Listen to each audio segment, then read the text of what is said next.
Webukeredde olwaleero ng'ennaku z'omwezi 13 omwezi gwa Mukutula Nsanja omwaka 2024 ng'omukulu yakuyimbira oluyimba lwa Toka kwa Balabala amanyikiddwa nga Adamu Mulwana. Wenjogerera bino nga naawe ompuliriza, efumba ewuwe yavuunikiddwa dda wetwogerera ze zimu ku mbuyaga ezikaza engoye assizza omukka gwe ogw'enkomerero olunaku lwaleero nga lukya ku ddwaliro lya Doctors Hospital erisangibwa e Sseguku mu kibuga Kampala. Kino kibaddewo oluvannyuma lw'okumala ebbanga ng'awera ennemba n'obulwadde ye bw'agamba nti bwava ku butwa, era abadde agamba alumizibwa obulumi obwamanyi ennyo, era ne gye buvuddeko abula kata asibemu ebibye ayolekere ew'omukulu amanyikiddwa nga Walumbe Ettanda. Munnakyalo ono abadde awangalira mu bitundu by'e Makindye mu kibuga Kampala naye yatutegeeza nti abadde azungazunga amaka olw'okwekwengera okw'amaanyi kw'abadde aliko, era agenza okufa ng'atagadde mu nnyumba nga nnya, era kino kibaddewo ng'azunga ne kabiite we. Abaana be ababiri baalina bokka yabateeka awatamanyikiddwa olw'okweralikira okufuna obuzibu. Omukulu ono yazaalibwa ne banne bataano era nga yali Rastiboni oba Omuggalanda, nga yazaalibwa ku kaalo Buzirandulu akasangibwa mu disitulikiti y'e Luweero mu Buganda. Abamanyi ebyafaayo olw'olutalo lwa NRA nga lutandika lwakwagira nnyo mu bitundu by'e Luweero era bagiyita Luweero Triangle. Kino kyawa enkizo abatuuze abaali baliranyeewo okwetaba mu lutalo direct. Era taata w'omukulu amanyikiddwa Mulwana yayingira olutalo ne batabani be ababiri, era bano mwaka gwa 1983 baatugumbulwa era ne bafuuka bakadogo ababiri abasooka okufiira mu lutalo olw'ekiyeekera. Wabula era oluvannyuma ennyo mu mwaka gwa 1985 ne taata wa Mulwana yattibwa ng'agezaako okulwanirira gavumenti eno eya mukulu Yoweri Kaguta Museveni. Maama w'omukulu Mulwana yakwatibwa n'atwalibwa e Nakasongolwa era n'afumbizibwa mu Nnamagye. Wabula mu mwaka gwa 1988 yakomawo okulaba ku baana be, era omwaka gwa 2004 naye tegwamuleka ngulu, gwamuwa pasipoti n'agenda osisinkana mukulu Walumbe Ettanda. Bino tebyajja mu Galanda ku mulamwa, era gavumenti ya Museveni ng'emaze okuwamba yasigala agiwagira era ng'agirina ku mutima. Wabula oluvannyuma ye kye yagamba nti yalaba nga tekyalwanirira birungi okuggyako tyobola eddembe ly'omunnansi, yasalawo omwaka gwa 2006 n'agyabulira n'asiba engugu ye n'agenda mu bufumbo mu FDC eyali ekulembera Dr. Warren Kizza Besigye Kifeefe. Era omwaka gwa 2011 akalulu yakalimu era yali musajja musaale. Abayizi bonna abaasomerako mu Wakiso Secondary School omukulu ono bamutegeera bulungi kuba yaliiyoko ng'akakkalabya emisomo, wabula olw'ebbula lya school fees emisomo yagikomya mu kkubo, era yakoma mu siniya ya 3 n'atandika okweyiiya mu bulamu obw'ensi.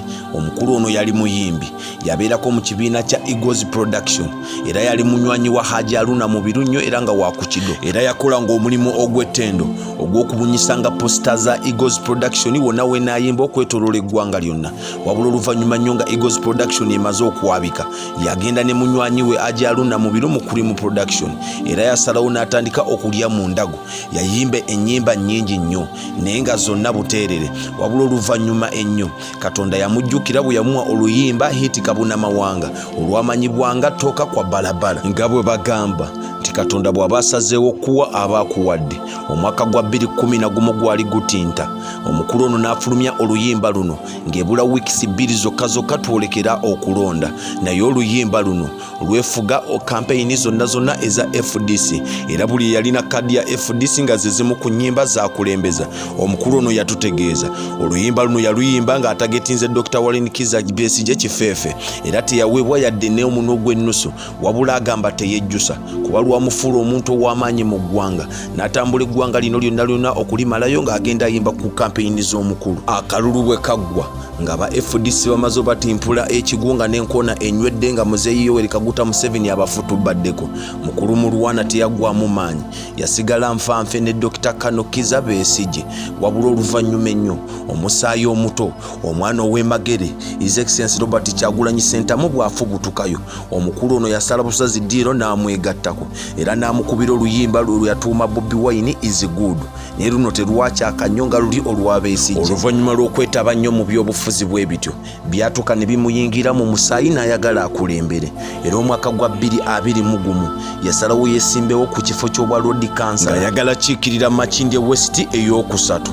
Eno erimu ebyalo nga Kibuye 1, Kibuye 2, Makindye 1 ne Makindye 2. wabula teyasobola kuwangula ku kadi ya FDC. Omukulu n'agenza okufa ng'ali mu bulumi obw'ekitalo era yategeeza eggwanga lunye nti obulumi bwe yafuna oba ekimba ekimuviiriddeko okufa yaweebwa obutwa. Olugero lw'obutwa bwe lwajja lutya?